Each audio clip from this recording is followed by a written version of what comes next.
Hey from New Jersey, it's the SNL Nerds, the show where two comics from New Jersey nerd out about Saturday Night Live. I'm your co-host, John Trumbull. And I'm your co-host, Darren Patterson. Hey, Darren, how you doing? Doing good, sir. Doing good. Happy Thanksgiving to you and yours, to one and all. Yeah, there you go. Happy belated Thanksgiving. You had a good holiday, I trust. The wife and I, we stayed nice and safe. I made a nice little pasta bake with some cheese and pasta and ground sausage, the whole 9 yards. Called our folks, said Happy Thanksgiving, keeping everybody safe, and just being thankful for all we have during these end times. Nice. Mm-hmm. That is cool. All right. Well, how about you? You did okay? I did okay. I muddled through. That was. It's like the name of that could be the name of my autobiography. Muddling through. Yeah. So I mean, since it was a holiday this week, we didn't have a new episode of Saturday Night Live this week. So instead, we decided to watch a new documentary that is on Showtime right now about Mr. John Belushi, called Belushi. Yes, this documentary called Belushi, directed by R.J. Cutler, available now on Showtime. Just came out a week ago, and it's a great doc. But before we get to the doc, John. Oh yes, we have news. We have some breaking SNL news.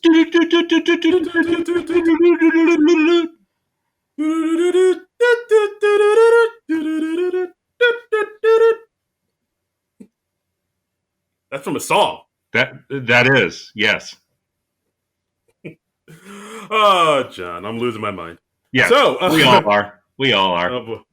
So SNL recently put out who will be hosting the next 3 shows in December, and it was a big to do for all of us all us SNL nerds. We were all aflutter about it. And some interesting hosts there. We got some interesting people coming up. Yes. So the next new show, December 5th, next week, we got Jason Bateman and musical guest Morgan Wallen. Jason Bateman, this will be his second time hosting. He first hosted 15 years ago, back in 2005. And Morgan Wallen, of course, you'll remember as the person who was supposed to be the musical guest for the Bill Burr episode. But he decided to go out and party out in these Rona streets. And SNL was like, "No, man, you can't be on the show no more." Yeah. Now, is it Wallen or Whalen? I thought it was Whalen. According to his Twitter account, it's pronounced Wallen. Okay, well, that's dumb. You gonna tweet him that? I'm not gonna tweet him that, but I'm just saying it looks like it should be pronounced Whalen. So I believe it's Wallen. So okay. If that's his right. If you want to go challenge him and say your last name is dumb and you're pronouncing it wrong, then by all means have at it. Yeah. I mean, that's fine. I mean, I'm excited that Jason Bateman is going to be hosting the show again. I'd honestly forgotten that he'd hosted once before until I saw a promo the other night at the 10 p.m. rerun. They were showing clips of Jason Bateman from when he hosted in 2005. So I was like, oh, well, he's hosted before. That's interesting. Okay. Yeah, I think. I don't remember him hosting either, but I think maybe the show he hosted was a little. I think it was okay. It wasn't really super eventful. Mm-hmm. But so maybe it's not worth remembering. But I like Jason Bateman. He's great. He's good in comedy, good in drama. Mm-hmm. Let's see I'm happy to see how he does in sketch. And as far as Morgan Wallen is concerned, I don't know much about him. I'm not a huge country music fan. I'm not a huge country music buff. But I'm willing to give him a listen. Yeah. I mean, it's nice that the show's given him another shot after the whole, brouhaha last time around. So yeah. I really thought they wouldn't bring him back until next year or something. I was a little surprised that they're bringing him back so soon. Yeah. Well, I mean, I think Lauren's just trying to do right by all the people who were supposed to come on the show that weren't able to for whatever reason. So yeah, very true. So that's December 5th. December 12th. We get first-time host Timothée Chalamet and Hmm. musical guest Bruce Springsteen and the E Street Band. That's a weird combo, It right? is. Yeah, no, you're right. You were saying what we're all thinking. Yeah. I mean, I wouldn't Uh, necessarily put that host together with that musical guest, but yeah. I mean, for those that aren't, very familiar with Timothy Chalamet, he's like a hot new young and up and coming star. He's in the upcoming Dune remake. You probably remember him from Call Me by Your Name, and I believe he was in the last remake of Little Women. Yes, he was. He was in Little Women. He was in Lady mhm. Bird. He was in Beautiful Boy with Steve Carell. So like he's definitely like he's like one of the new up and comers. Yeah, So Timothy Chalamet. He's like one of those guys that I know his name, but I haven't seen him in anything still. So I might be able to pick him out of a lineup, but that's about it. yeah, I'm the same way. Like I saw Lady Bird. I don't remember much about it, but yeah, I haven't seen Little Women. I didn't see Call Me by Your Name. I didn't see Beautiful Boy. I might see the Dune. I'm not a huge Dune guy, so I might Hmm. see it. I might not. I don't know. So, but I know a ton of people like him. A lot of people, he's a handsome young man, He, and he's so he's popular. He's the it boy. Do yes, they have it the boys or lady. do they have it girls? Yeah, he's one of the new It boys. He's got Okay, it. okay. He's a star, and we got Bruce Springsteen, of course, Jersey's own, the king of New Hmm. Jersey, our Lord and Savior. Yes. He has tried Once and true that. again, appealing to the middle-aged SNL podcasters demographic with the musical guest this season. So Yeah, yeah, absolutely. So this speaks to me. Yeah, with this lineup, I'm a little bit more looking forward to seeing what the musical guest will do rather than the guest host. But I mean, who knows? Should Timothy or Timothy or however you pronounce his name, like he I he think it's might just he might Timothy. surprise me. Is it Timothy? Because it's spelled like with two e's, and there's like an accent mark over the first e. Oh, So there's an accent mark. Okay, well then all bets are off. I don't know. yeah, the way he spelled his name is just like what are you trying to do here, But man? what does his name rhyme then? Is I it don't know, Timothy. I don't Timothy know. Chalamet? I don't know. It's like that actor Jack A from Yeah, the '80s. Is that how you pronounce? Is it so that it's not he Jackie? is Jack A, the lady from 227. Yes. Yeah. So it's the same thing where it's not Timothy, it's Timothy. And It's just, like I think that musician from the 80s, Sade, she had the accent mark over the E. So oh yeah, it's not Sade. it's not stayed. No, I asked, and apparently it is not stayed. You asked her directly. You just Oh just gave no, her. just people on the street. Oh, you just walked up to a random stranger. Hey, excuse me, sir. How do you pronounce Sade? Is it Yeah, Sade or Sade? yeah. And they told me to go away. Uh, yeah, I saw that coming. Yeah, yeah. It was All a right, good so call that's on their part. yeah. It's like, yeah, you made a good choice, sir. I Yeah, should leave. yeah. No, I agree. I Uh, totally see where you're coming from.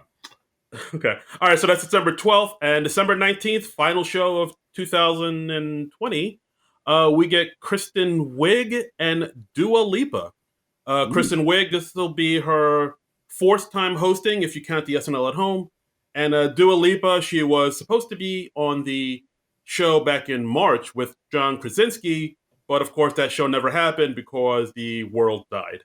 Yes, I remember hearing something about that. Yes. Yeah, of course the Earth is dead and we're all just living on its bloated corpse. Yeah, yeah. So what do you think about Kristen Wiig?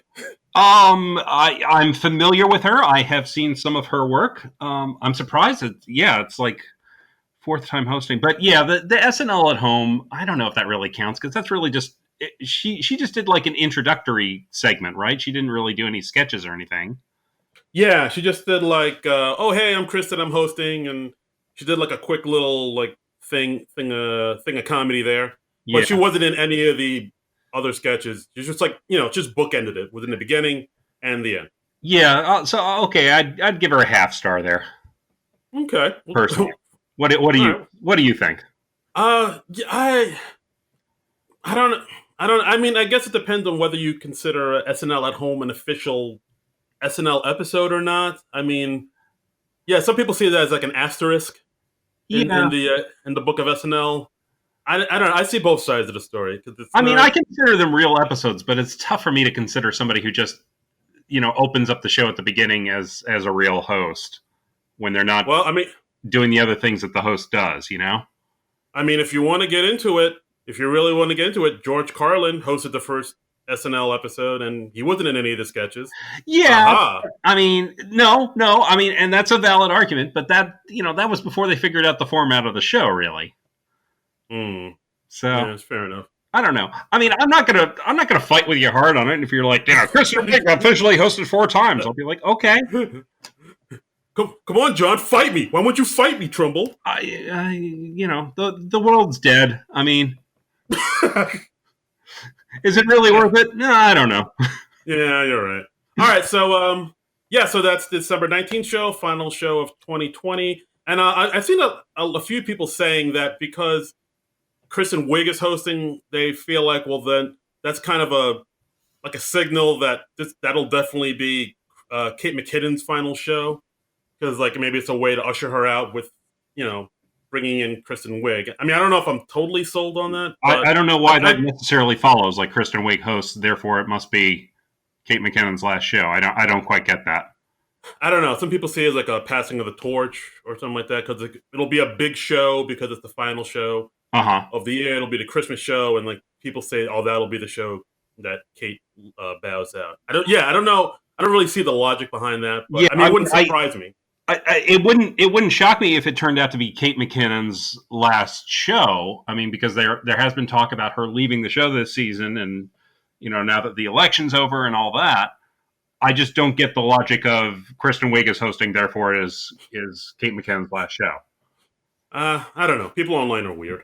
Yes, they are. They are. They make such Yeah. weird assumptions sometimes. Yeah. Except our fans. Our fans and listeners, you guys are really cool. Yeah, like 97%. Yeah, Yeah. Yeah. The 3%, you know who you are. yeah. You 3%, you really freaking weirded us out, and don't do that ever again. Yeah. Lose our number. Yeah. So those are the final 3 shows for 2020. Looking forward to them, and hopefully we'll see what happens with these 3 Yeah, I shows. mean, I think of the three, I'm probably most looking forward to seeing Jason Bateman host. Just because I'm familiar with him and his work, and I'm a fan of him and his work, and it'll be neat to see him on the show again. I'm assuming I watched him last time because I was a big Arrested Development fan back in the day, and I can't imagine that it was something I missed. Kristen Wiig, I'm of two minds about it. She's very talented. But I quite honestly got kind of sick of her before she left the cast. So, Yeah, I see what you're saying. Like she's one of those performers who, like I mean, she's diversifying a little bit more now that she's like acting in movies and stuff. She's mhm. showing a little bit more range. But I think when she was on the show, she was one of those performers that was just like really good at the quirky type of persona, and she never really kind of veered away. She had like one thing she could do really well. And she did that really well. She wasn't like Bill Hader, who was like more diverse and like more of a more versatile and can do other things. I mean, And I think a lot of people got sick of that. yeah, I mean, she's a great performer, and she did a lot of great things on the show. And I totally get why she has the fan base that she does. I just got sick of her just because she came to dominate the show so much. It felt like her last few years on the show, like every sketch was built around her, and I don't want to ever see the show built around any one person. Right. I mean, people say that about Kate McKinnon now, or I mean, they've said that about past cast members back in the past. But yeah, I do back in the past. But yeah, I did notice that like she was in a lot of sketches during her tenure there, especially as she got more and more popular. They seemed to like just like overrun. She would just be like she was just everywhere as Yeah, far as sketches go. It got to be a bit much. it got to be a bit much. I remember at one point, somewhere late in her tenure, I referred to SNL as the Kristen Wiig talks out of the side of her mouth show, and that's kind of what it felt like at the time. Yeah, very much so. Like I mean, so much so that they gave her that big send off with the with the Mick Jagger singing "She's Like a Rainbow" to her as people, Yeah, all, all yeah, cast members and dance with her. that's very rare. They would not usually make such a big deal out of it being any particular person's last show. And it's also weird because it also turned out to be like, I believe, Jason Sudeikis and Andy Samberg's last show, if I remember correctly. Um, but Yeah, it was all about Kristen Wiig. I mean, maybe they didn't know for sure that would be their last show at that point. But and if you go back and look at that clip, Jason Sudeikis looks pissed.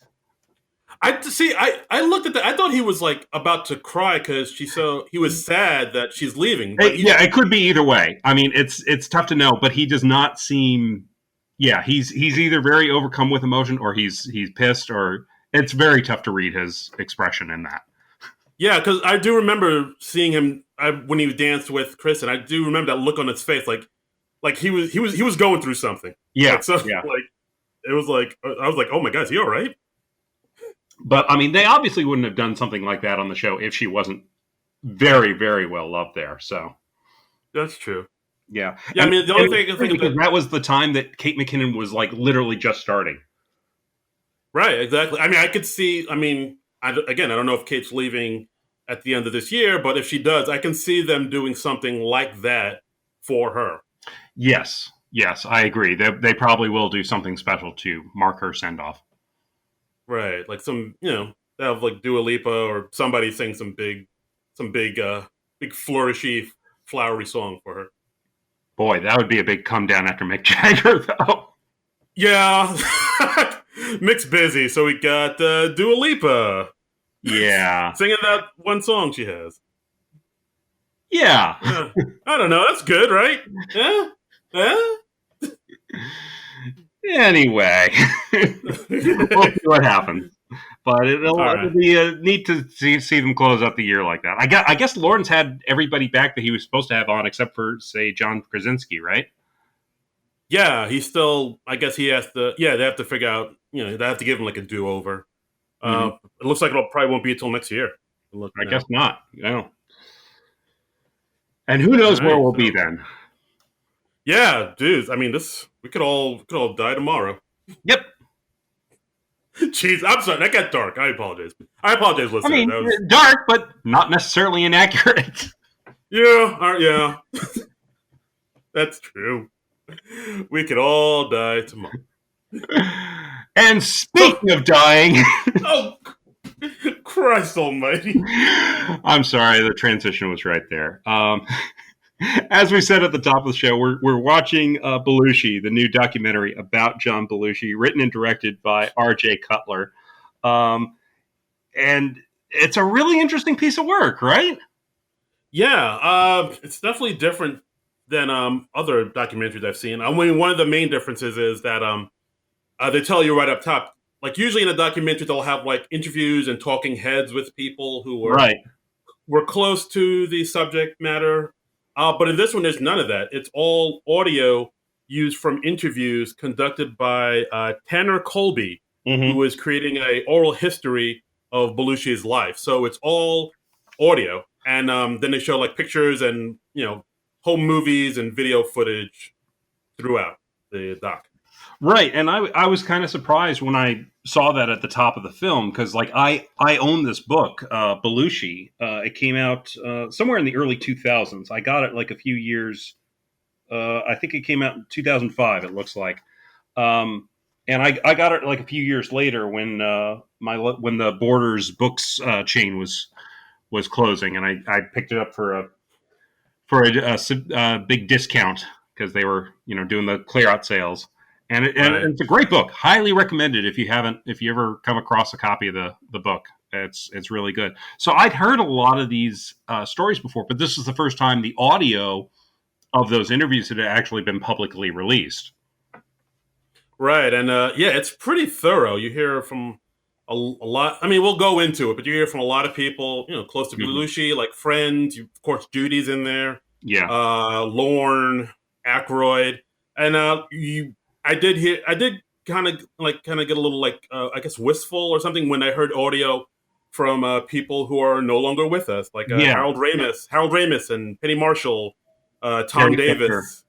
Carrie Fisher. Yeah, I was like, oh. Yeah, So you do get that a lot throughout this doc, but yeah. That was what I thought was really interesting was that because these interviews were conducted quite some time ago, like probably in the 90s, early 2000s. Yeah, a lot of the people who were interviewed about John Belushi are themselves no longer with us, like Harold Ramis, Carrie Fisher, Penny Marshall, and a few others. I'm sure I'm forgetting. But yeah, Tom Davis. oh yeah, Tom Davis. Yeah, we hear from him briefly. Like Tony Hendra, they have recollections from him in there, but I guess they didn't have audio from his interview for whatever reason. So they had somebody reading Tony Hendra in the movie. Oh wow, Did you see that in the closing credits? I did. Oh yeah, I did. I thought that was him. I didn't know it was somebody else reading. No, no, it credited. Let me see if it says on IMDb. Um, Okay. All right. Well, I mean, another thing that I also really liked about this doc is like, for some of the reenactments during the documentary, they were animated, and you can see there's some really good animation in this documentary. It was done by Robert Valley, yeah, who was from Aeon Flux fame and did some stuff with the Gorillas. But like, I really dug the animation they use, the animation style in this documentary. yeah. The animation is spectacular. Okay, I just found it on IMDb. Tony Hendra. They did. Wait, hang on. It was lost it in the cast list. It was Okay. okay. I can't find it again, so never mind. I'll credit him when I All right. can. All right. Well, we'll get to it later. See what else? I mean, well, also another thing that I noticed throughout the documentary is they have like handwritten letters that Belushi wrote to Judy, his Hmm. his longtime girlfriend and wife. We also Yeah, learned they were high that school sweethearts. yes, they met back when they're in high school back in 1966 in Wheaton, Illinois, which is a suburb outside of Chicago, and they've known each other since high school. I think she says like their first date was like a homecoming. I think he was a homecoming queen, He and that was the he first. he was Belushi was the homecoming king, and she said that was kind of like an omen for their relationship because as the homecoming king, he had to dance with the homecoming queen, and so she ended up dancing with the homecoming queen's boyfriend for much of the night. Uh, Oh, but so once again, like John was kind of the center of attention, and she was sort of left behind a little bit. I found it for the voice of Tony Hendra in some aspects was by John Purdy. oh, okay, very good. Well, and also another voiceover that they do. Well, like I was saying, they have some parts where Belushi is writing letters to Judy. Hmm. As their relationship blooms and blossoms, and we see like the letters, and then they're being read by like a voiceover, and the voiceover is done by Bill Hader. Yeah, that was Which that was something I didn't know going in, and like when I'm listening to it, I didn't place Bill Hader's voice at first. I was like, this voice is really familiar. I know this voice from somewhere. What is it? And I was, it was like on the tip of my tongue for all the documentary. And then finally at the end, it says, voice of John Belushi, Bill Hader. And I was like, oh, wow. yeah, so it's like, oh, it's a nice another little SNL tie-in. It's pretty Hmm. cool. Hmm. But yeah, I mean, the documentary starts. We learn about Belushi's kind of his youth. Learn that his both his parents are from Albania, Hmm. which of course back then no one knew where Albania was. I actually didn't know where it was either until like I looked it up. It's like, oh, it's near Greece. Okay. Hmm. Yeah. We learn about his dad, how his father was like a very serious man. He didn't really laugh and smile. He ran a diner, which of Hmm. course was the impetus to the cheeseburger sketch, which we'll talk about later. Yeah. Um, I mean, him and his mom seemed to have a good relationship. It seemed like he wasn't super close with his parents, but he did love them.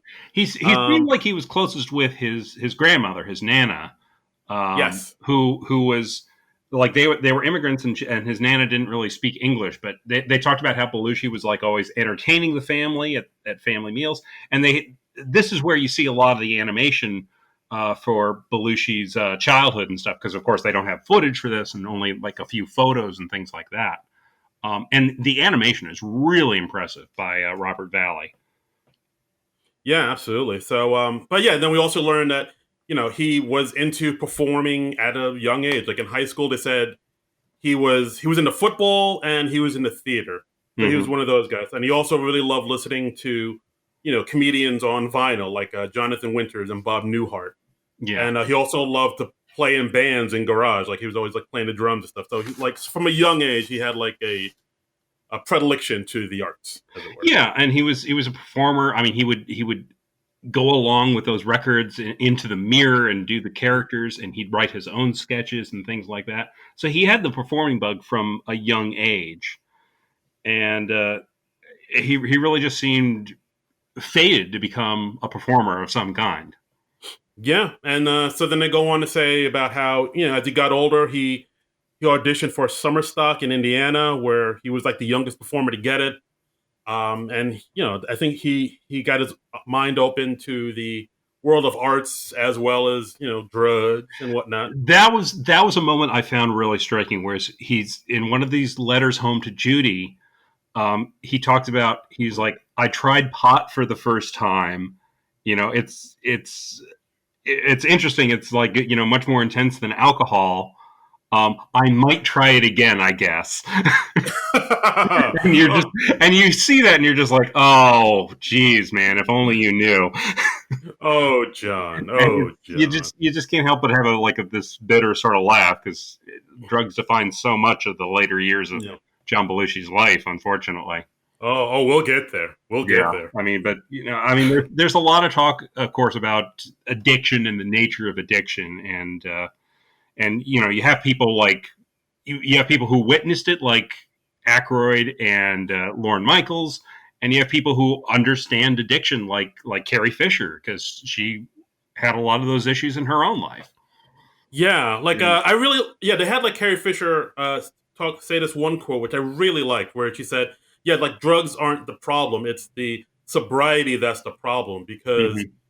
like you take drugs to sort of get out of your own head and get a kind of run away from your problem, but when you get sober, like there's no one there around. If you don't have the support system, and there's no one there around you to tell you how to cope with the issues that you're suppressing from drugs, once those issues come back up, how to deal with that. Right. And like that, and that's when the real shit starts to happen. Yeah, absolutely, absolutely. Because, like, I think she also says you don't really take drugs for no reason, or you're not a person who, if you're a person who takes a lot of drugs on a regular basis, you don't do that for no reason. And yeah, I mean, Yeah. it was just very insightful, and you don't really take drugs to feel good. You take them to not feel bad, and there's something inside of you. And Belushi was like one of those people who just didn't have that switch, like, because that's what makes an addict. Like, once you start, you cannot stop. You don't have that Yeah. ability to just stop yourself and be like, oh, maybe I shouldn't do any more of this, because you're always chasing that high. Yeah. And like, I mean, well, when she said that, I was thinking, well, did he ever get him into rehab, or did he ever want like seek help, like a psychiatrist or something like that? Man, Hmm. it seemed like he never did. Like, I mean, Judy mentioned it later about how they talked about rehab, but he didn't like that idea. Right. And then people were saying like, well, maybe like when he passes out or he goes to sleep, you can like just register him for rehab and just put him in there. But like, I think Judy said, Right. I never had the heart to do it. Yeah, And and I don't know. I mean, that's one of those things that really makes you wonder, like, well, what would have happened if she had decided to do that? If she did have it in her to do that, and that's a rough thing to do to somebody, but I'm sure she wouldn't have even considered it unless it was necessary. But yeah, but Yeah. it was also like a different world, because in the '70s, like, none of that stuff seemed as harmful as it seems to us today, looking at it in 2020. Um, Yeah, yeah. I mean, like they were saying throughout the whole documentary, yeah, weed, it was just whatever people did. Cocaine, yeah, that's mhm. what people did. Like I noticed that they weren't like they weren't really, really concerned until they heard like heroin was introduced. Like when he heard it was Yes. because like Yes. that's the drug that casual drug doers just do not touch. Like once you do heroin, that's like, oh shit, something's wrong. Yeah. You've turned a corner once you start on the Yeah. heroin. Once you're train spotting, then it's like, oh no, Yeah. we've gone When too you're far. breaking out the needles and you're sterilizing needles and all that.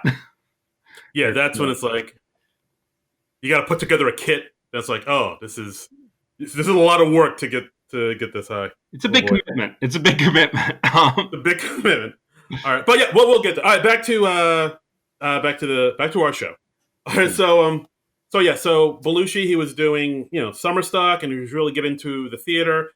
But then they say, well, it wasn't until he went to see Second City with Judy. Mhm. That's when that In really Chicago. cemented in Chicago. Yes, that's when that really cemented his love for acting. He's like, oh, this is what I want to do. And then they talk about how his father wanted him to run the business, the diner, and Belushi had to have that talk with him, saying, I don't want to do that because I Mhm. think Belushi's main philosophy was don't do anything that you really don't want to do, that you don't put your whole heart and soul into it. Yeah. Like life is too short for that shit. I mean, and that is pretty amazing philosophy, and it's cool that he had such insight and such conviction at such an early age. Because like so many people, they spend half their lives figuring out what they want to do or trying to discover what they want to do, and some people never find it. And Belushi was lucky enough to know and figure it out, and it was something he was good at and something he was passionate about. And he also says to Judy after that Second City show, he's like, "This is what I want to do with my life. So you are probably going to have to be the breadwinner because I'm not likely to ever earn a lot of money doing this, but it is something that will make me happy." So, and I'm surprised. Like I don't know. Like something tells me like I don't know. Like I mean, props to Judy because like I feel like a lot of women once they hear something like that from their mate, a lot of women be like, "No, I'm out." But like she was like standing by her man, and that's pretty well, commendable. yeah, I mean, I think it's really a testament to how much those two loved each other. Because you sacrifice for your partner, you do what you can do to help them achieve their dreams, and she recognized that in John, and I like that John had enough self awareness to say that to her, you know. Yeah, like he didn't sugarcoat it, saying, "Hey, I'm gonna go out there, I'm gonna make it, and I'm gonna make millions of dollars, and we're gonna be set." Yeah, He was very realistic about it, and yeah, I yeah. It appreciate sounds that. like it, and he realized that, and his career like just kind of builds, and he ultimately joins the Lemmings, which was a group that kind of came out of the Groundlings, right? Yeah, well, I think he got through that because he started an improv group in college called the West Campus Oh yeah, Players. yes, yeah. I'm skipping ahead a little bit. Yeah, That's okay. and, Yeah, and they were like very serious. He was more of a political satirist, mhm. where he would talk about like what's going on in the world, but he would kind of put it through his lens, and he was very. I think like at an early age, people started to take notice of him because he just had this energy, this like almost kind of anarchistic type of Yeah. vibe about him. And I mean, and it's not quite the image that you have of Belushi. They have some footage of these performances, and he's got really long hair, as you did in the early '70s, and a beard most of the time. And they he like comes to the attention of Second City through this group, and Second City like asks him to audition, and he's like the first person who joins the main stage show at Second City without being part of the touring company first. So that was a first. Yeah, that was a big deal. I think that's where he met some other notable actors, such as Joe Flaherty. He met through Mm-hmm. there. Harold Ramis talks about meeting him there and seeing him perform. Like he Right. said, He like, "Oh yeah, worked with Christopher Guest. We don't hear from Christopher Guest in the documentary, but and Chevy Chase. yeah, absolutely." And like Ramis went on to say something like they felt like they were in the presence of a genius, the way he sort of commanded the stage and how much the audience loved him, and he quickly became like the strong man Yeah. for all their sketches. Like I mean, as soon as he stepped on, yeah, people were they like, were "Yo." saying like he could get a laugh just from walking on stage, and then they show a sketch where you see him walk on stage, and he gets a laugh just within seconds of walking on stage, just walking to a chair. Yeah, I mean that's like I walk the chairs all the time. No one says shit about me that. Yeah, No one. I've seen you walk and sit in a chair. It's not that impressive. I'm working on it. I'm workshopping it. Okay, no, I'm sorry. Tough love.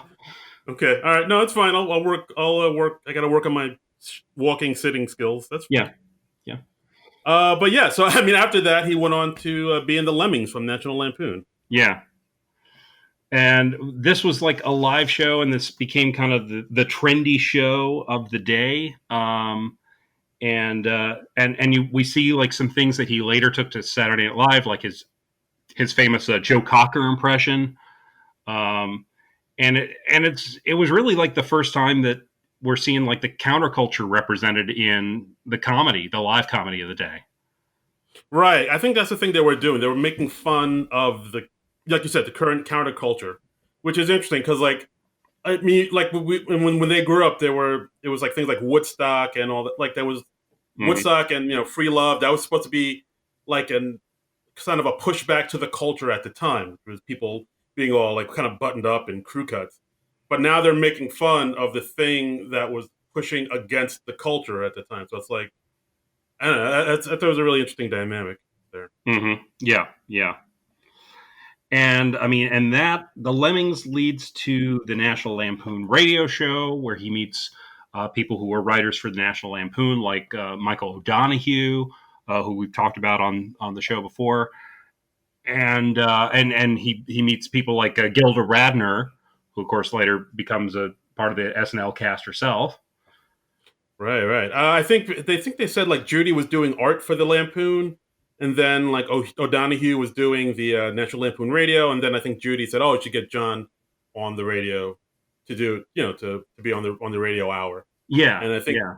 and then after that, I think O'Donoghue left the Lampoon, and then they say Belushi kind of filled in and directed the radio hour after that. Yeah, I mean, because Belushi seemed to be like he seemed to have that personal magnetism. People would just be drawn to him, and he would just sort of automatically become the ringleader of whatever project he was a part of. And that seemed Right. to be something that was very true in each stage of his career. Like just from high school on, even he does high school and he does the Lemmings and he does the Lampoon and even eventually when after he got to SNL, he became a ringleader there. Right, like he's just known to be the guy, just the Mm-hmm. leader. Everybody get in line, follow me. I'll take us into war type of dude. Yeah, And yeah, he was just used to that. And of course, as all this is happening, more and more drugs are being introduced. But I mean, no one thinks anything of it because coke is just everywhere, man. Weed is just everywhere. It's like a fine cup of coffee. That's all it is. yeah. It's like I a mean, cup. when he excuse me when he gets to SNL, they're talking about it. They're just like, yeah. I mean, you would just smell it in the offices when you got there, and like people were doing coke in the offices. They were saying like Belushi did coke on Lorne's desk after Lorne had left for the day. Yeah, and that's another thing I didn't really know about, like how Belushi and Lorne kind of butted heads and really, I mean, didn't quite get along. I think they interviewed Lorne Yeah, too, and Lorne said, "Oh yeah, I saw John in his show with Gilda, and I thought he was interesting, but I wasn't knocked out." yeah, yeah. And when Belushi comes to interview for SNL, he was just kind of like, well, you sell me on this show because Belushi wasn't a big fan of television. So he was like, well, what you convince me that this is a worthwhile project, that this is a project worth doing. Um, which, Yeah, you know, that's an interesting approach to a job interview. It's a choice. it's a true. Yeah, whenever I go into a job interview, I just put my feet up on the desk and I just say to the interviewer, "Convince me." Yeah, yeah.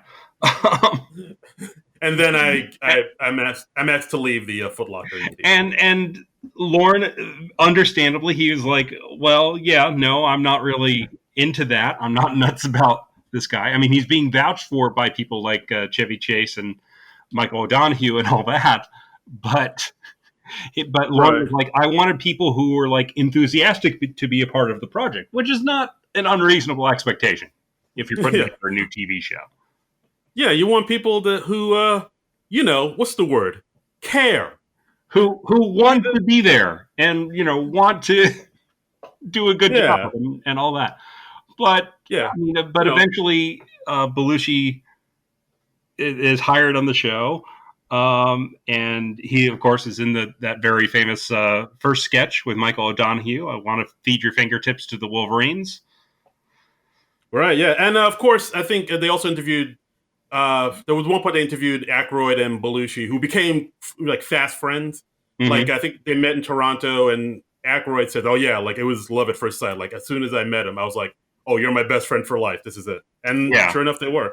And yeah, then even Belushi even admits that yeah, I was kind of a punk when I was like kind of flexing and flexing on yeah, him and stuff. yeah. And that seems to be another recurrent thing in Belushi's life, where he's constantly pushing the limits, and he's seeing how far he can go. And if he gets enough pushback, then he'll pull back and be more of a good soldier. But if he doesn't get that, then he's just going to run amok.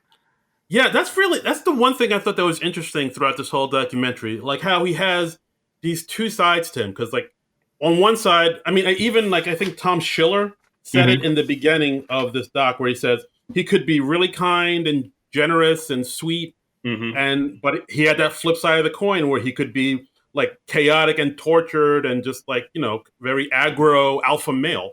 And I Mm-hmm. was like, I don't know, it's just really weird. He could be both of those things in one person. Like he'd just be like really combative at the same time be like the sweetest guy you knew. I was like, Yeah, yeah, yeah. He definitely had a juxtaposition to him. yeah. And when he gets to Saturday Night Live, he discovers to his shock and I'm sure to his chagrin that Chevy Chase becomes the breakout star of the show in the first year, which Yeah.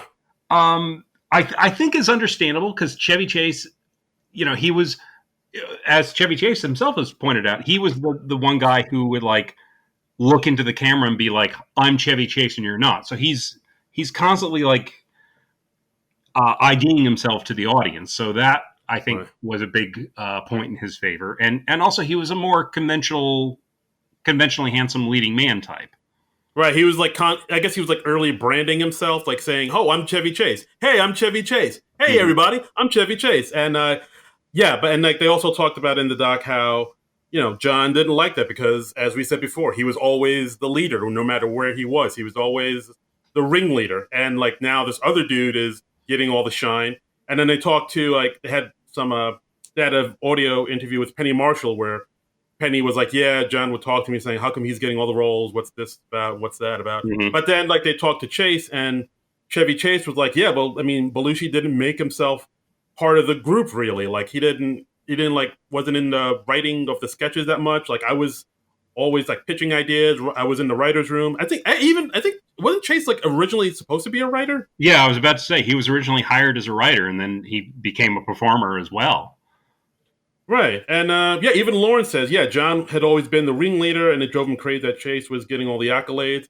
I think at one point they also mentioned how Belushi and Lorne were kind of butting heads, Yeah, and they actually had this one point where Ann Beats, writer, was saying how she heard an argument between Lorne and Belushi, and they got into the super big fight, and then Lorne fired John Belushi on the phone, yeah, and and then the interviewer said talked to Lorne about it, and he's like, "Oh yeah, like Ann Beats says that you fired Belushi over the phone," and then Lorne says, "Oh, it makes perfect sense that I would do that."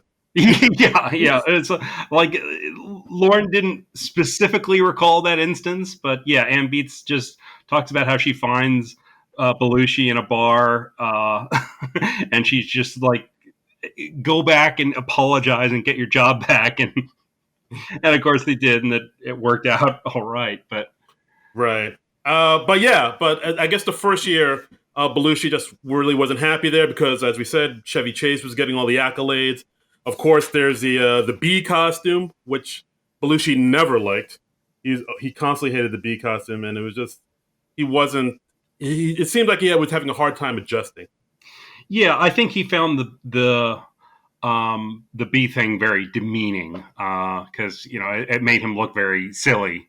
But I mean, he did it brilliantly. I mean, he knew how to move his head just enough to get the maximum waggle on those antenna things that they wore, and it's just funny. It's just funny to see Belushi in that. But yeah, he really hated being like people on the street would be like, "Hey, it's the bee guy," and Yeah, it really bugged him. But then After the first year, as we all know, Chevy Chase left the show to be a big old star in LA, and that meant Belushi was able to take a step forward, and he was now the alpha male dude in the spotlight, and that's when he Yeah, started to take it's off. it's so weird to just to think that how Chevy Chase became the big breakout guy in the first year, and then he leaves after the first year of Saturday Night Live. It was kind of like I think a similar thing to like Farrah Fawcett on Charlie's Angels or David Caruso on NYPD Blue. Like like all the press goes to their head, and then they're like, "Oh, hey, I'm such a big deal. I can leave and go do things on my own." And it never really quite works out the way they expect it to, you know? Never quite works out. I don't know what happened. And maybe his film choices or what. But yeah, like I do remember hearing that like people were like really like amped up about Chevy Chase. They're like, oh, he's going to be the next big thing. And I mean, it kind of They were talking came about him true, but as not like really. the next Johnny Carson for a while there. And yeah, Yeah, like they were really pumped about him, and it never. I mean, it took off with movies like Vacation and Fletch and stuff, but never yeah. really like hit the heights that people thought it would. No, no, and it's just I don't know. Maybe people don't respond as strongly. Like they think like you're getting too big for your britches or something when you have such a big success so quickly and then you leave very quickly. I Yeah, think that doesn't sit right with people, you know? that might be it. That might be it. They think he's oh you're Hollywood now, la di da. Yeah. But anyway, Chevy Chase left, and that's a good thing for us because now we got Belushi in the spotlight, and we get a young Mister Bill Murray taking Chevy's place. Yeah, I'd say win-win. Indeed, two thumbs up, way up. Yep. Uh-huh. And I mean, we also have like Alan Zweibel talking about it. How I think Lorne compared Belushi to Gleason, Jackie Gleason, a little bit, just because he see them as like the everyman. Yeah, The, I could never really I never saw that on my own before, but as soon as they made that comparison, I was like, "Oh yes, I totally see that." And then they show some clips where he's doing like some Gleason-esque reactions, and you're like, "Yeah, I can totally see that." And it's not that he's like totally copying Gleason, but he's just kind of doing a similar thing in his own style. yeah, very much so. Like I think they also mentioned. I remember at one point where they sort of talked about where he was doing an interview with somebody, and they mentioned Lou Costello Hmm. because like, I think at the time like people love Lou, Abbott and Costello, Yeah, and the interviewer was asking Belushi, "Oh, you know about Lou Costello? Do you like him?" And then Belushi was like, "No, I don't like him. I don't think he's funny."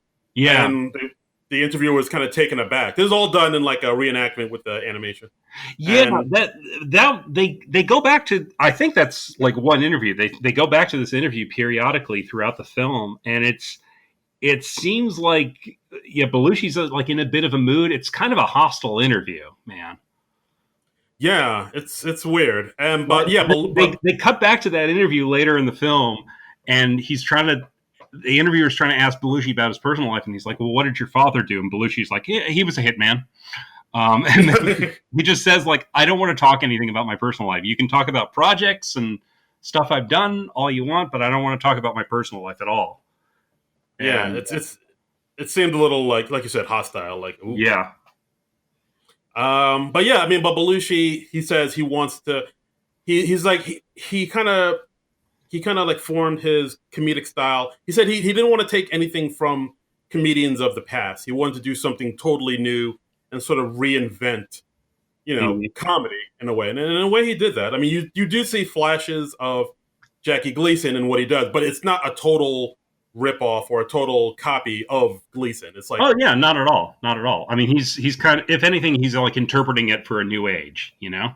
yeah, absolutely. And yeah, I mean, he was fantastic at it. I think people compared him. They're saying like he was like a disciplined anarchist because like he said he never wants to be like a professional. He was always wants to like put like you said push boundaries and really kind of dissect what comedy is or what it could be. Hmm. Hmm. But yeah, it was. But as he got more and more into the spotlight, SNL becomes a bigger and bigger thing. All the cast members become super famous. John and Aykroyd become famous. They Hmm. them then the Blues Bar comes into play, which something I never knew about. Like I didn't know did they own that bar or is it just like a bar they Yeah, just went to? well, it became like a very difficult thing for them to go out in public. They couldn't just go to a neighborhood bar or something after the show, and you needed like SNL was such a big adrenaline rush. They needed a place to kind of come down from the show after. So they bought this dive bar in New York that became like the first blues bar. And it was apparently this like cramped little club. And one person says like, "Oh yeah, that was the worst, foulest bathroom I've ever seen in my life." And you see this thing that it looks like what the CBGB's bathroom was supposed to be or something. And yeah. but it became like the place to be, and you're seeing them hanging out with all the hoi polloi, the Rolling Stones and stuff like that. Yeah, they show like I think the Allman Brothers hung out there at one point, or and like Keith Richards. It was quite the place. Yep. But yeah, as they get more and more popular, they do more and more like kind of shows, and they do more and more like college lectures. And then there's one point where John and Dan were doing like a college lecture, and for some reason Belushi gets the idea to jump off the stage. Yep. And he ends up breaking the cartilage in his knee because jumping off the stage, that might happen. Yes, and so he breaks his leg, and he wasn't able to be in the show that week, right? Right. Yeah. And then also the doctor prescribed him painkillers, and that kind of triggered his kind of dependence on. Yeah, they were saying like, oh yeah, and then the doctor took him off the painkillers, but Belushi wasn't ready to be done with the painkillers yet, so he keeps on with the painkillers. I mean, it's just that addiction personality coming to the fore, Yeah, it's like, oh, my foot's asleep. Better get some painkillers. Well, it's just it's just such a sad thing because he was just such a stupendously talented guy, and you can't help but wonder when you're watching this thing is like, well, what could he have gone on to? What more could he have done if not for this horrible addictions that he had? Yeah, I know it's a bummer. It's like, damn it. But but maybe it's a thing where it's like he wouldn't have burned as bright if he didn't burn so fast or something. That might be it. I mean, a lot of people think about stuff like that where some like a performer who is just so kind of such a big presence and sort of I don't know, maybe not anarchistic, but like very, just larger very, than life. Larger than life, rebellious type of spirit, like maybe Kurt Cobain or Joplin or Hendrix or anything. They always die young, and it's like one of those things that better. I mean, Belushi, he was like 33 when he died, and so in some ways you can look at him and be like, well, he had a very full life in the time he had, but I don't know. I'm 48 now, and I look at 33. 33 seems like nothing to me now. Yeah, that's. I mean, 33 is super young. Yeah, but I mean, he, like you say, he accomplished a lot. He did. I mean, it's just. Yeah, it's just unavoidably sad. It is. But yeah, then they also talked to other people. I mean, as brightly as he shone, there were issues to him too, because they also talked to people like Ann Beats and Jane Curtin talks about how it was difficult to work with him because he didn't seem to respect women really. I mean, like famously, he's been known for saying women aren't funny, and him not wanting to do sketches if they were written by women. But at the same time, he thought Gilda was funny. So yeah, he had this tremendous affection for Gilda Radner, which as we all do. Yeah. I mean, and maybe that just speaks to how great Gilda Radner was, or if Belushi was just like, oh well, she's the exception that proves the rule. I don't know. I mean, but yeah, he did have some of that old world Albanian sexism kind of wired into him. Women no fun. Go in kitchen, make sandwich. Yeah. That's my Albanian impression. I don't even know if that's accurate. No, dead on. Nice. Yeah, but see, that's the thing. Again, this is the thing where kind of I scratch my head at, just because he has these two sides to him, where he's like very sweet and nurturing and very like a romantic, artistic side to him, but then he has, like you said, like this kind of macho alpha dude, aggro, women ain't funny side. And it's like how it's just really strange how those two personalities exist in the And same it's such a body. weird attitude to have when you're in the original cast of Saturday Night Live with people like Lorraine Newman and Jane Curtin, who are not just two of the funniest women around, two of the funniest people around. And you have Yeah, like people like Ann Beats and Rosie Schuster in the writers' room, and it's like, yeah, how can you think that women aren't funny when you're surrounded by so many funny women? It's just yeah, and I'm sure he's worked with funny women in like Second City and too. So it's like, I mean, dude, you see that what you think is not correct. So maybe I don't know if it's what you've been told or what, but like you see it's not right. So just maybe change the way you think, there, fella. yeah, it's just so weird. Yeah, I don't know. Part of me thought maybe I don't. I mean, I don't know if I should say this, but like, part of me thought like, has anybody explored the idea that he might have been bipolar? Because like, there is a thing where he does have these two sides to him. And even like I said, Tom Hmm. Schiller even says where he's very sweet and naturing and like a like a true artist at one point, but at the same time, he's also very anarchistic and he pushes back. So I was like, that's I don't know. And plus, also like I mean, the reason I say the bipolar thing is because at one point, which we'll get into later, where Judy hints that his mom might have been bipolar.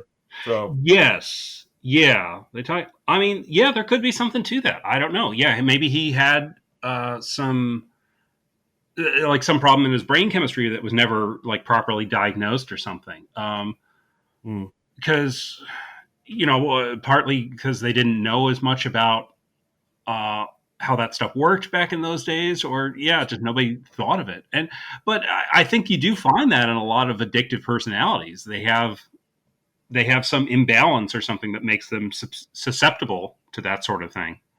yeah, I guess so. I mean, Lauren also went on to say like John always had to look like he was the boss. He always had to be the alpha male, and Hmm. it was a descent into hell. And I'll just leave it at that. Yeah. Wow. Um, Yeah, and like there was and Lauren talks about the one time he was, and I think I'm skipping ahead a bit again here, where Lauren was or Belushi was in such bad shape that his doctor didn't think that he could do the show, and like his, according to the book, like his lungs were filling with fluid, and the doctor was, and Lauren was saying like, we've kind of built the show around Belushi. We can't really not have him in the show. He's got to perform. He can perform for like an hour and a half and then he can rest. And the doctor's like, no, you don't understand. If he performs, he might not live. And Lorne Michaels is so fed up at this point. He just goes, well, what are the odds? And the doctor says 50-50. And Lorne Michaels says, I can live with that. Jesus Christ, Lord. Wow, that is hardcore. He tells like kind of a longer form of this story in the book. They abbreviated it a bit in the documentary, and he's saying that at that, like, Belushi kind of like raised an eyebrow and got up, and he performed in the show, but it was not his best performance. And he says, and that probably killed Belushi, just knowing that he might have put out a bad performance. Yeah, that was that goddamn one. That's cold blooded. But yeah, he Well, I mean, but to be fair to Lauren, if you're dealing with an addict and an addictive personality, it wears you down, and right. you get to the end of your rope. So Yeah, no, I hear that. I think probably Lauren was there at that point.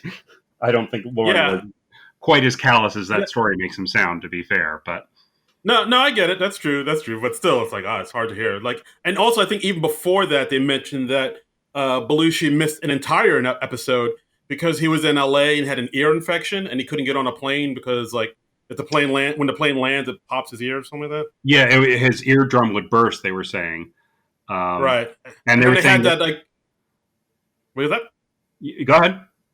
Well, no, I was gonna say then there was that sketch that Dan and Jane did that I thought was really funny, where it was like an opening sketch for an episode where like it was like the Jane and Dan were playing themselves in the Yeah. sketch, and they were in the locker room, and then Dan said, "Oh, hey Jane, how's it going? How's Patrick?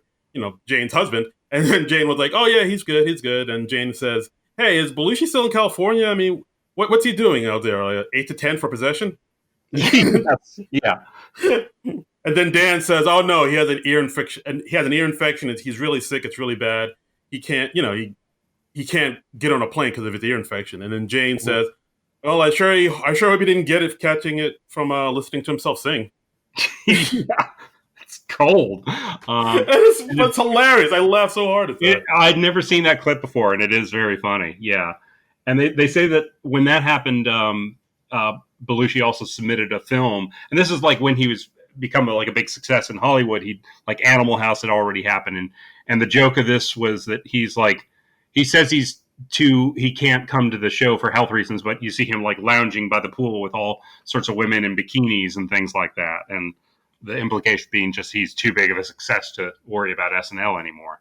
Yeah, and at that point, like Lorne, I mean, he'd already been getting fed up with Belushi, but when Lorne saw that, he was like, "Dude, that's not cool. Like, Yeah, you're on. We signed you to do the show. You need to do the show. You can't just be la-di-dying off in La La Land just because you're this big old star." But yeah. I think Lauren just didn't like that it made it the whole thing into a big joke, and he was like, oh, the whole thing was just basically like blowing Belushi for a few minutes, and he was like, Yeah. no, we're not going to air this, and they never did. I think this documentary is the first time that's come to light.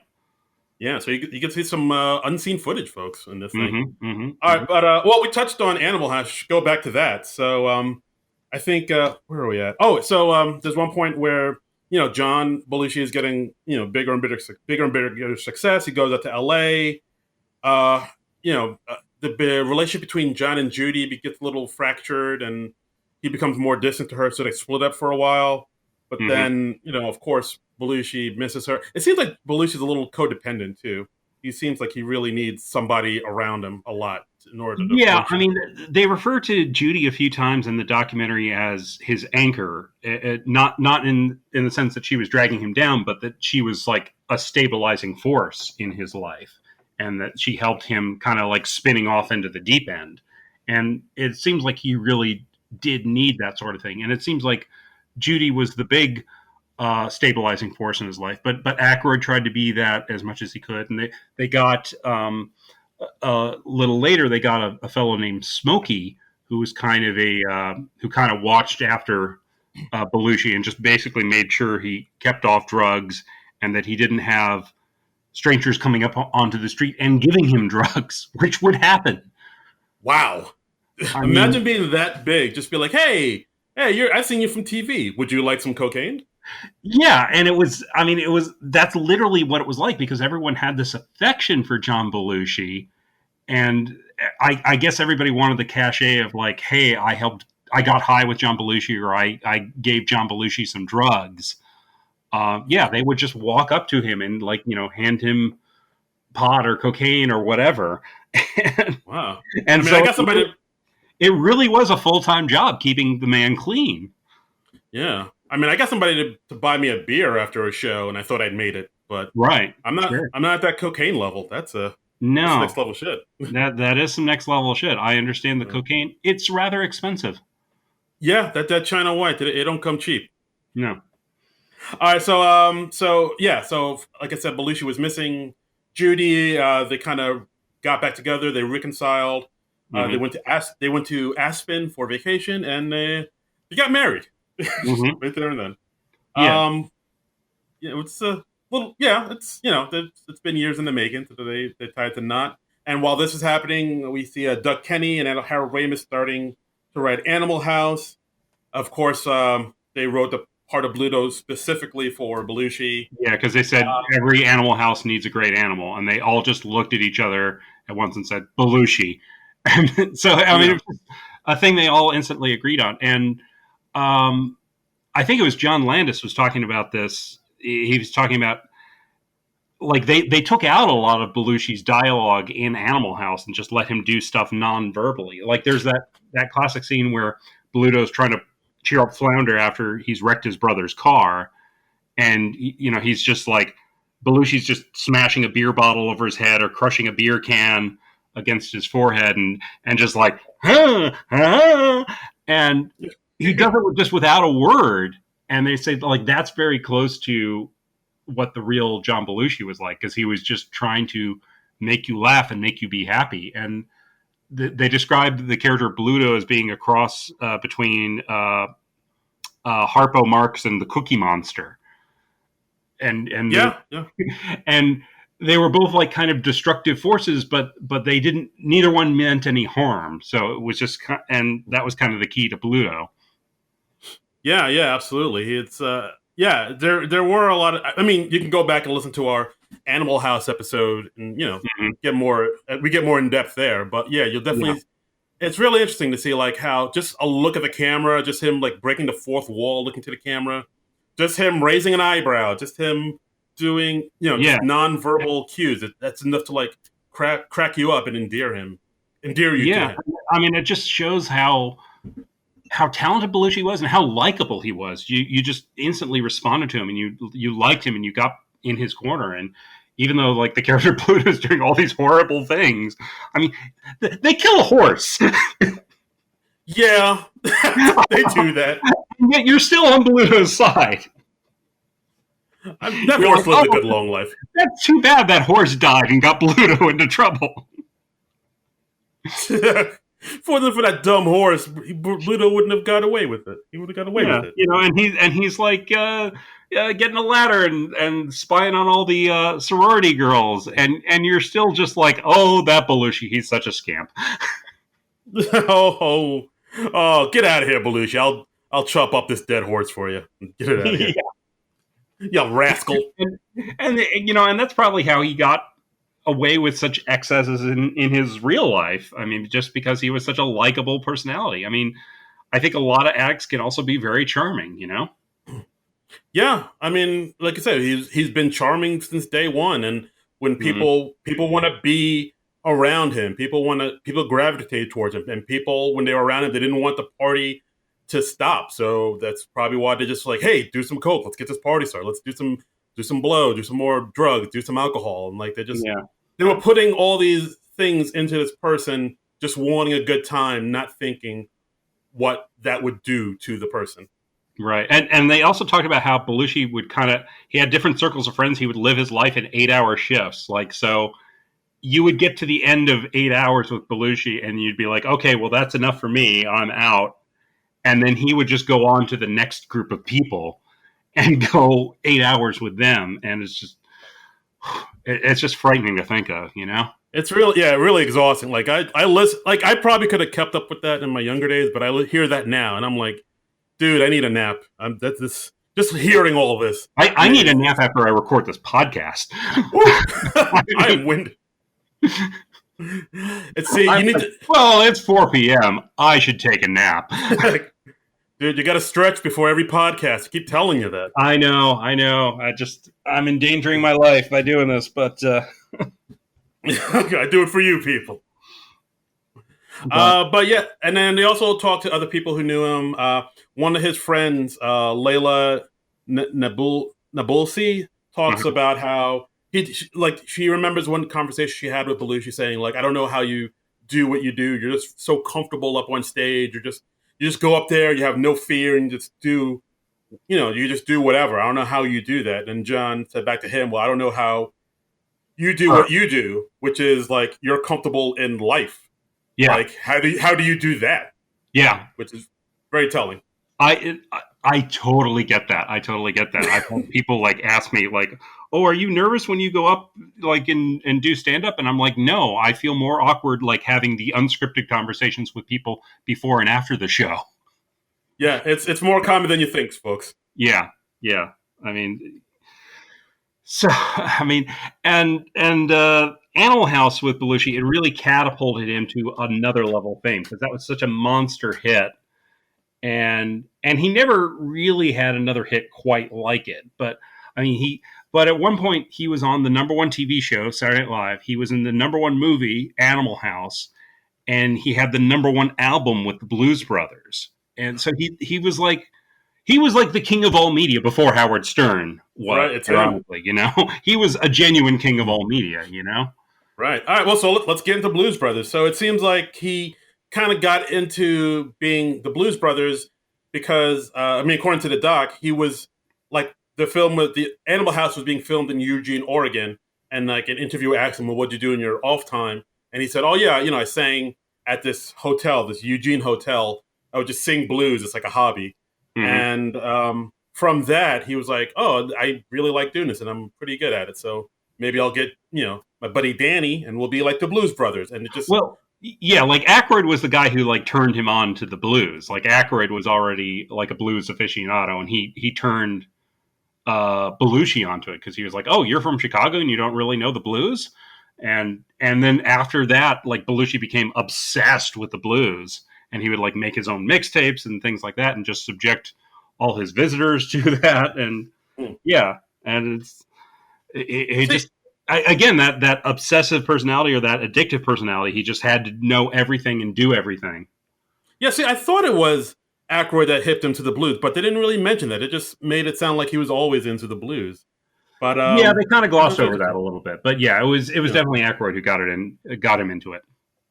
Right. So after they decided to become the Blues Brothers, and I think they said it was kind of a joke at first, and but like Judy helped them sort of create the characters a little bit and helped them with the costumes and the band, and Hmm. like before they knew it was kind of becoming a legit thing, and then they were doing it on SNL to warm up the crowds, and it became a thing, and then sure enough they were able to get a record deal off it, and that record became a huge hit, like we said.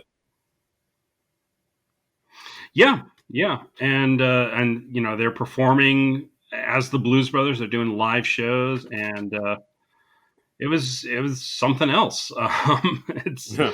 It's just amazing. And then eventually they do, after they leave SNL, they do the Blues Brothers show, or The the Blues Brothers movie. I mean, um, Yeah, and absolutely.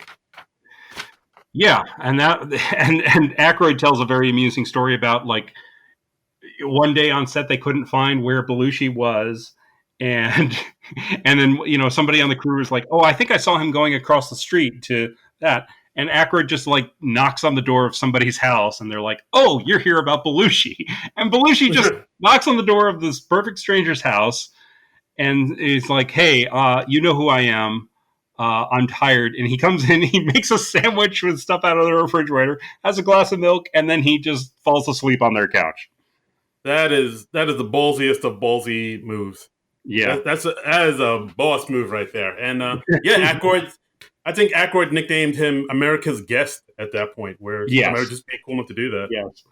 There's a great story. Carrie Fisher doesn't tell it in the movie, but she tells it in the book where she says that like Belushi got into his head that Dan Aykroyd and I should be together, and they should be a couple. So like he invites Danny over and he invites me over, and then he passes out on the couch. He says this was the John Belushi version of a blind date. Hey, hey, Dan, this is Carrie. Hey, Carrie, this is Dan. Well, good night. Oh, yeah, just sleeping on the couch like Homer Simpson. Yeah. But yeah, so I mean, things were looking up for Mr. Belushi. Like, he was this huge star. He was able to buy his parents a ranch in Hmm. California. And like we said, he wasn't super close to his parents, but he still loved them. Yeah. Um, I think at one point Judy says, "Oh yeah, well his parents' names are Adam and Agnes," Yeah. and Judy says, "Well, Adam, his dad was, he was happy, but he was like also a very depressed man, very solemn man, and Hmm. that's where he said Agnes was kind of up and down, and she might have been bipolar. Yeah. That's what made me think, whoa, oh, is Belushi bipolar as well? Yeah, I mean, and you can certainly inherit that sort of stuff from your parents. Uh, so yeah, Right. very possible. Yeah, but like the fact that John wanted to make his parents happy and he's hoping his success would like kind of heal the family and bring them closer together, it didn't really happen. It didn't really work the way he wanted to, and he got kind of Hmm. bummed out by that. Yeah, yeah, and Right, right. I mean, honestly, that kind of reminded me a little of the thing we saw in the Doug Kenny movie, "Futile and Stupid Gesture," where Yeah. Doug Kenny buys his parents a new house with all his success in the comedy world, and it still doesn't really repair the rift between him and his parents. Yeah, it's just like, what do you people want? You got a Yeah. house. You got a nice driveway. God's sakes. Turn that front upside down, you son of a so and so. Yeah. All right, so I mean, at this point, Belushi and Aykroyd have left SNL because now they're like pretty much, kind of bigger than the show at this point. Yeah, they Uh, kind of are. The doc kind of glosses over 1941, doesn't it? oh, very much so. Like, This is like, I mean, I think the most they get into it is like after Belushi does 1941. He's like, after he signs for the Spielberg movie, he's like, I never have to worry about money ever again. But they don't really talk about what an infamous disaster that movie was. no, And yeah, they. I mean, I still haven't seen that movie just because I heard it I've stinks seen on it. it. We should definitely cover it at some point. That would be an interesting one to cover. Um, Really? Hmm. yeah. I mean, is it like interestingly terrible, or is it just terrible, or what are your thoughts on it? Just a brief It synopsis. it is okay. First of all, I haven't seen it in years. I haven't seen it in at least a decade, if not more.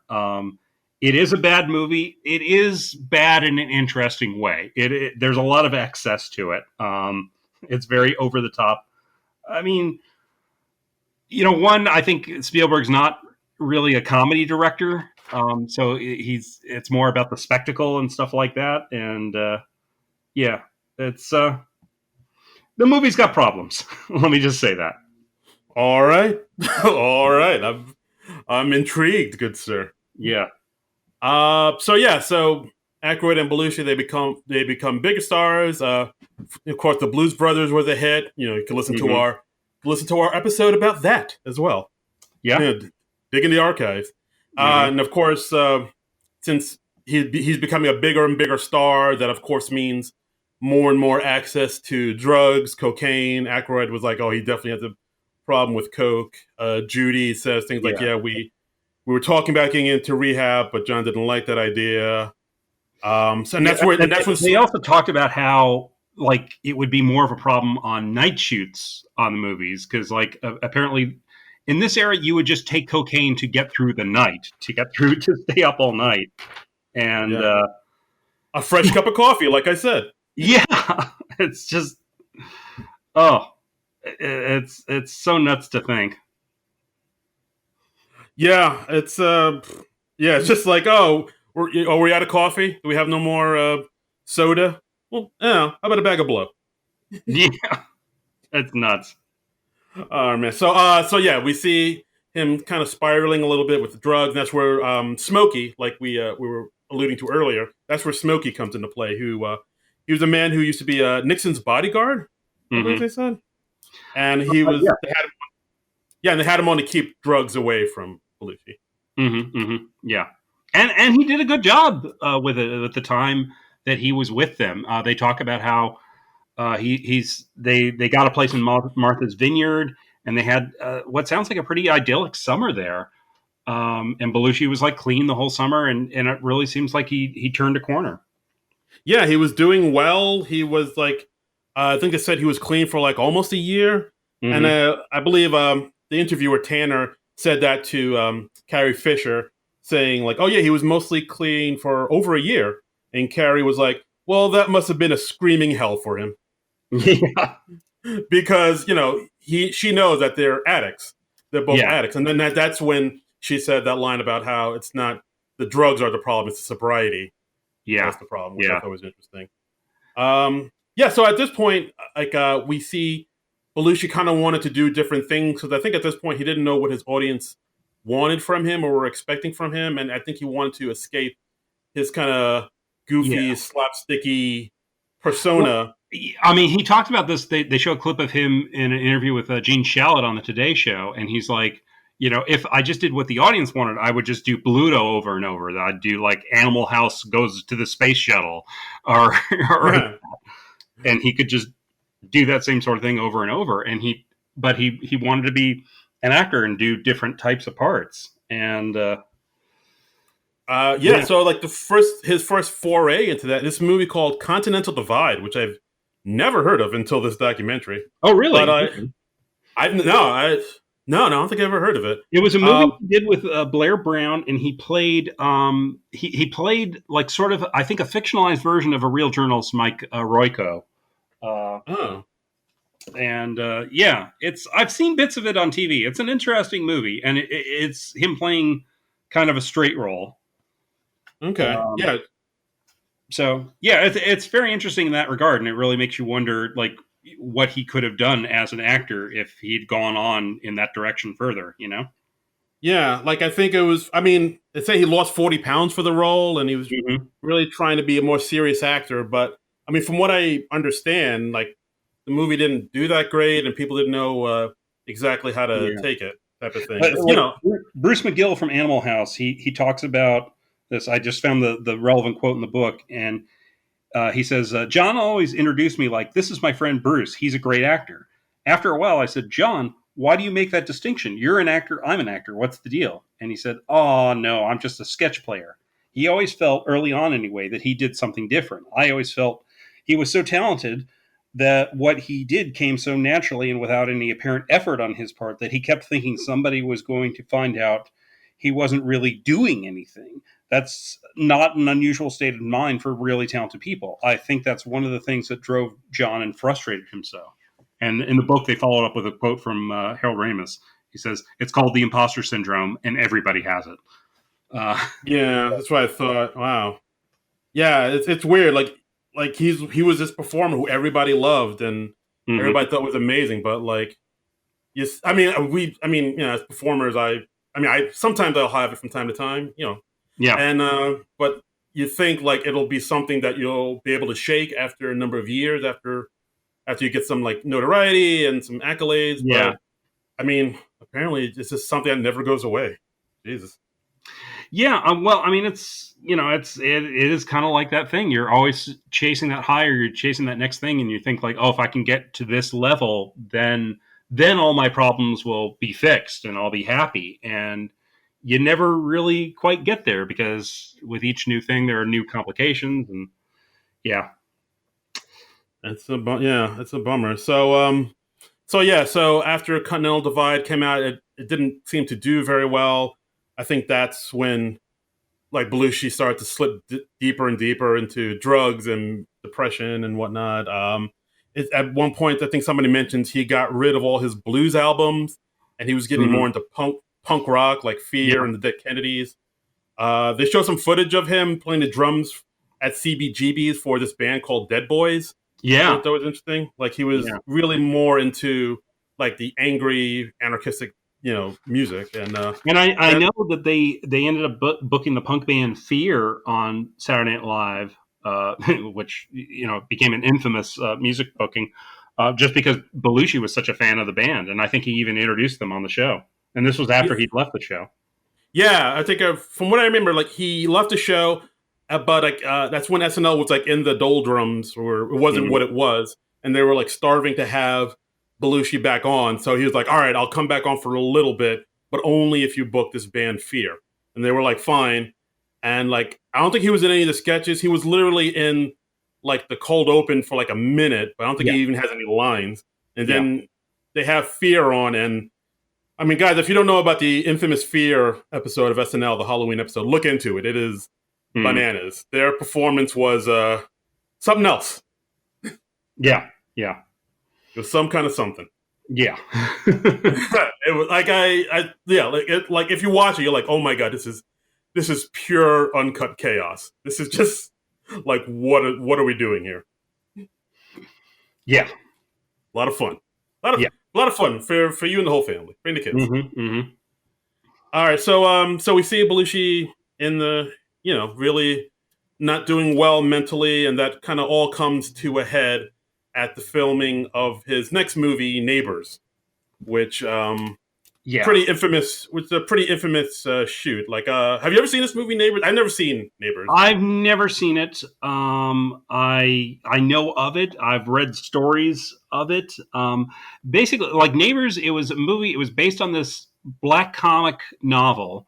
I don't have the author's name handy, so but they decided to adapt it into a movie. But it's about like one neighbor, one sort of nutty anarchist neighbor who drives his uptight neighbor uh, crazy, and you hear that, and you're thinking like, oh, you're making a movie with Belushi and Aykroyd. So of course Belushi's going to play the nutty neighbor.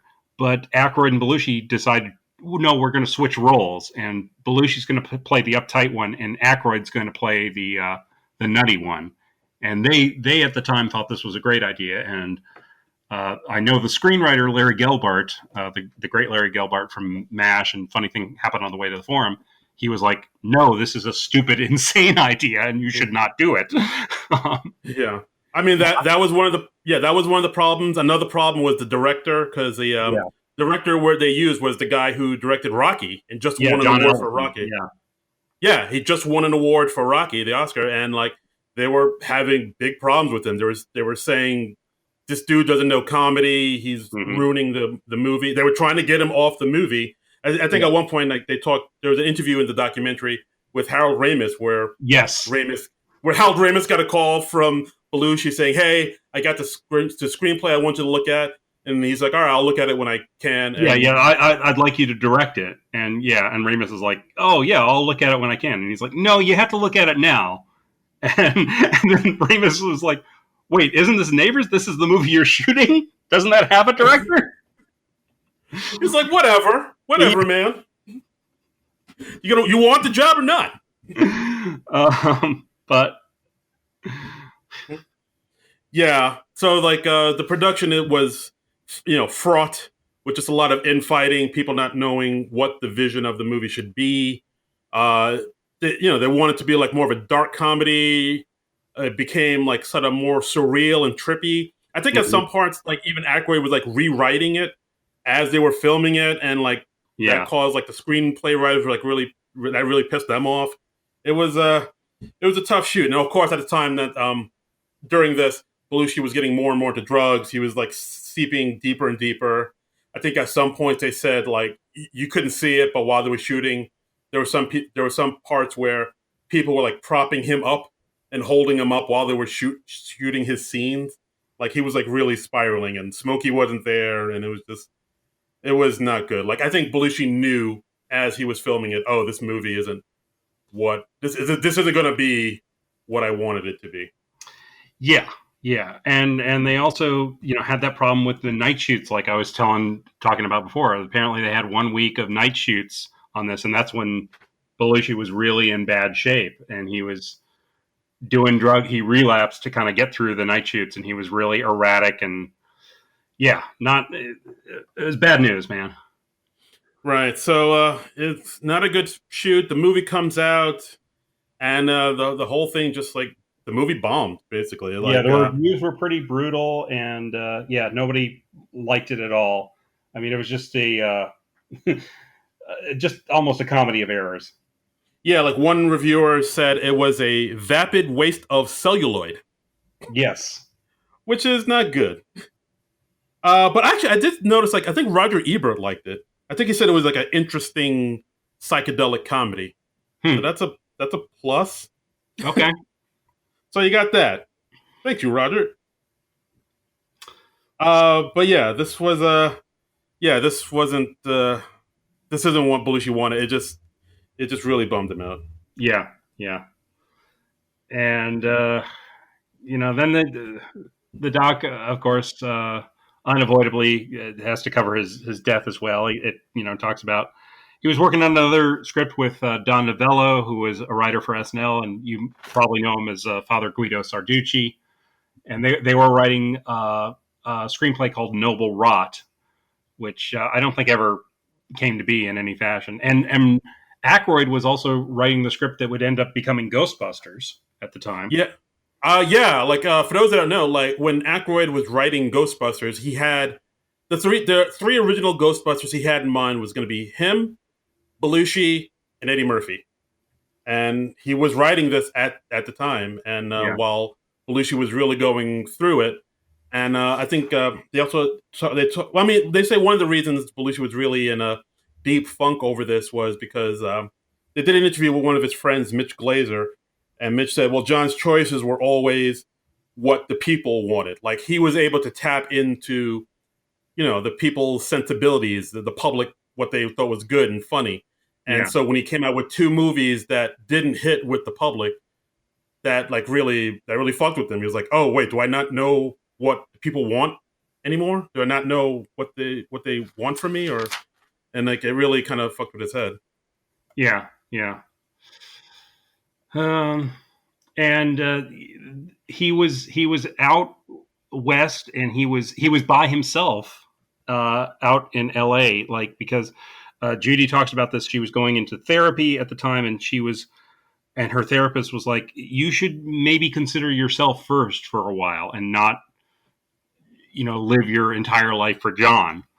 And so she decided not to go out west with him, and so he was feeling kind of alone and bereft without her there with him, and that might have played into his death somewhat. Not Might, to lay yeah. it on Judy at all, but Yeah, I mean, you never know what's gonna be the. I mean, ultimately, we're all responsible for our own lives. So yeah, but yeah, it definitely. I mean, it didn't help, but like it wasn't the thing that pushed him over. I mean, they also talk about how John actually met up with some of his old friends from the old days, his old band. They from got high back school. together and Yeah, as a high high school school. band. Yeah, Yeah, and they played. They played for the rap party for Taxi, the TV show Taxi, with his old band, yeah, and like he was kind of in despair. He was kind of reaching out to people.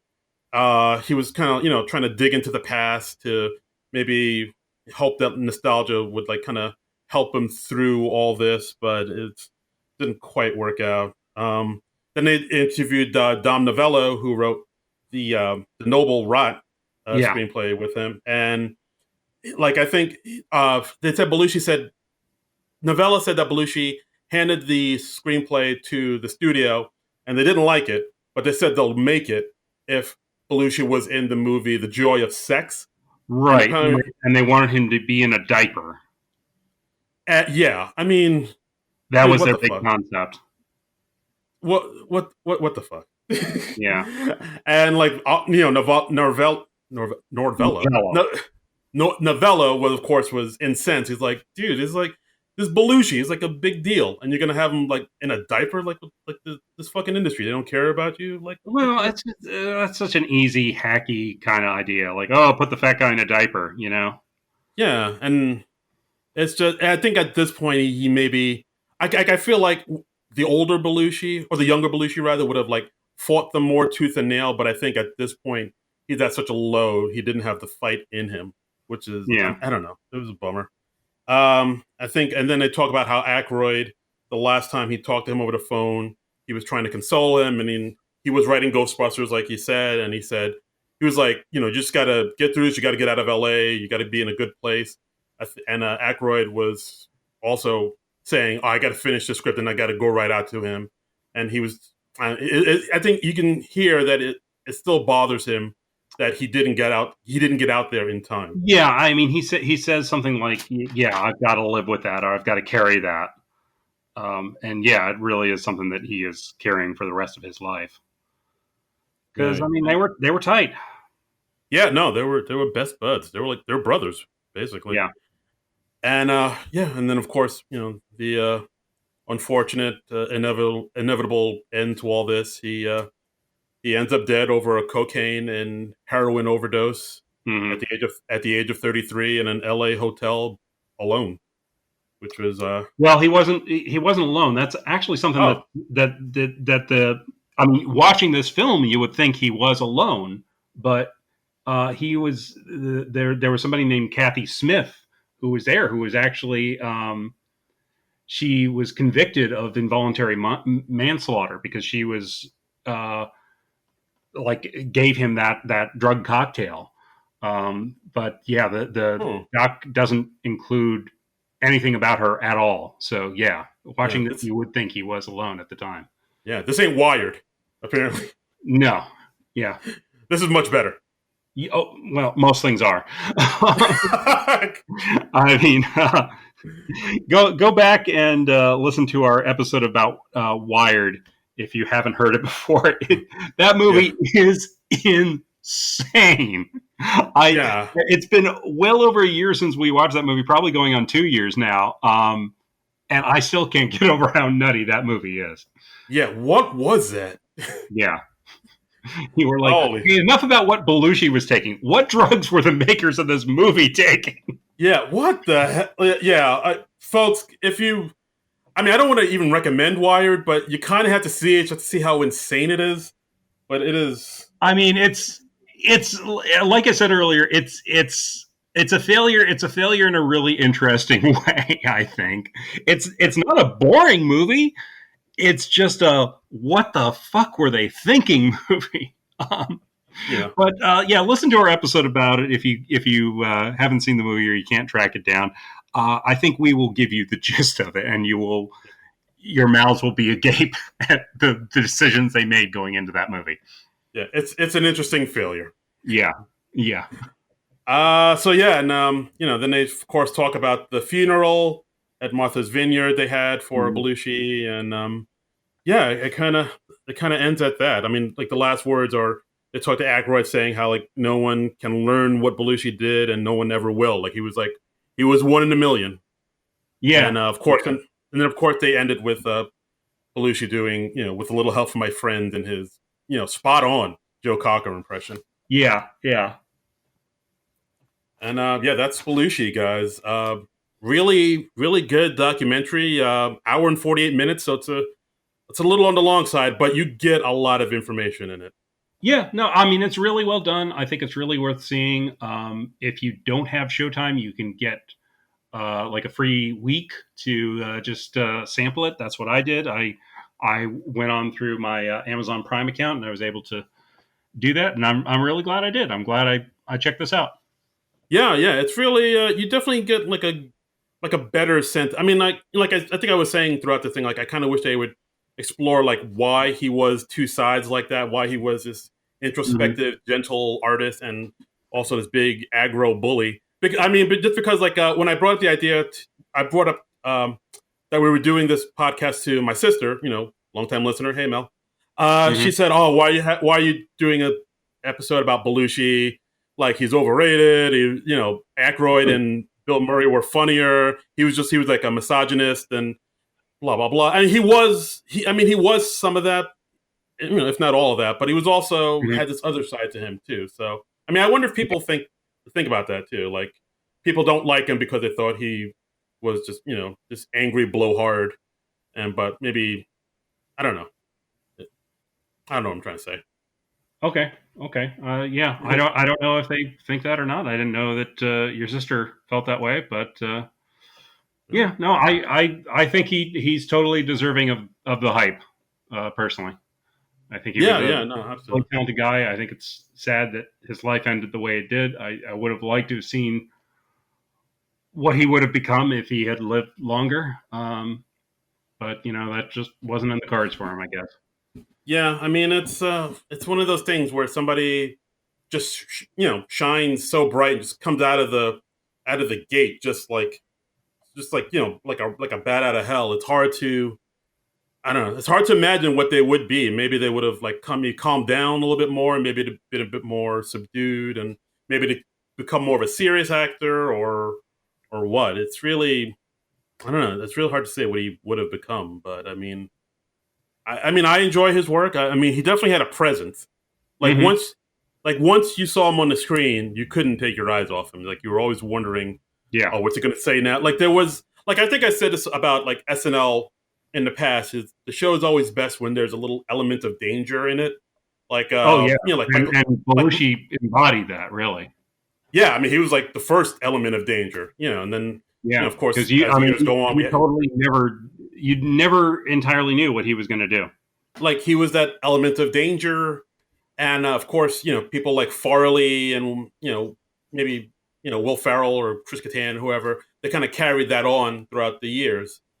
Um, yeah, but I mean, I mean, it's one of those things where that element of danger that doesn't really, you can't really have that as you get older. So you have to sort of maybe mature into something else, and it morphs into something different. But yeah, like I guess I mean we'll never know what it'll be, what it would have been. But I Yeah, mean, yeah, he was a pleasure to watch while he was here. yeah, yeah. So, well, So so that was Belushi, Belushi.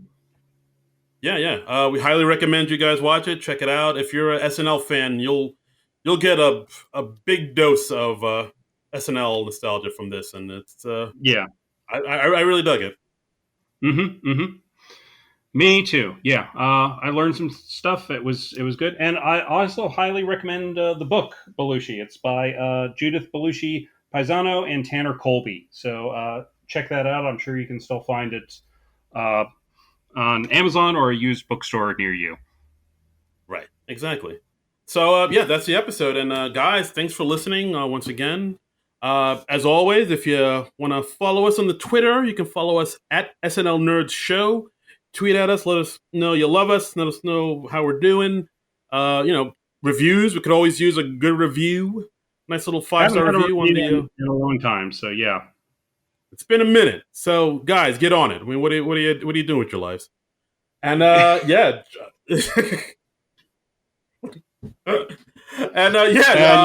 And our individual accounts. I'm at Trumbull Comic, TRUMBULL, and the word comic. And Darren, and I'm at Darren Credible, DARIN Credible, Twitter and Instagram. Yeah. Okay. And we will be back next week with SNL's return with Jason Bateman and Morgan Wallen. Is that how we say it? Wallen. Yep. Wallen. Wallen. That still seems so wrong to me, but okay. It's his name, Wallen. I believe it's pronounced Morgan Chain. You like that? That is us for next week. Darren, do you have anything else before we sign off? Nah. Okay. All right, that is us. That is it for us. We will see you next week with Jason Bateman and Morgan Wallen. But until then, nerds out.